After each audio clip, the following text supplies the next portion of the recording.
In the best-case scenario, a limited U.S. preemptive strike on a missile launch site or nuclear facility would not seriously degrade North Korea's capabilities, but it may convince the country's leader, Kim Jong-un, to seek dialogue rather than risk a war he knows he cannot win.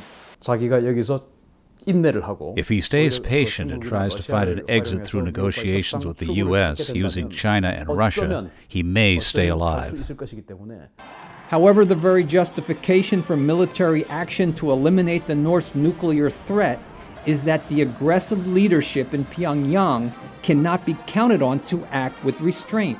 So there seems to be a disconnect between saying Kim Jong-un is crazy and might launch an attack, but he would be rational enough not to respond to a U.S. attack.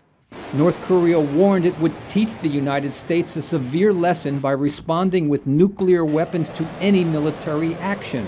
But military strategists say a limited strike would more likely provoke a deadly North Korean artillery and possibly chemical weapon attack against South Korea, which could escalate into a major conflict along the heavily militarized inter-Korean border and draw into the fighting over 28,000 American troops stationed in the South.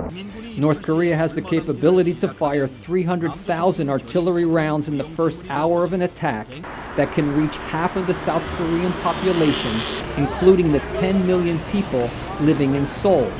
A more extensive attack to target all of North Korea's missile and nuclear facilities would likely have to include contingencies for a full-scale invasion of the country. To guarantee that you've eliminated all North Korean nuclear and missile capabilities really would require an end of the North Korean regime.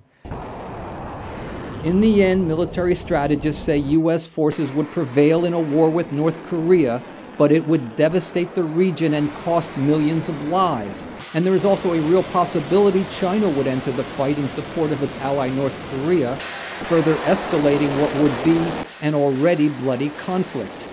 Brian Padden, VOA News, Seoul.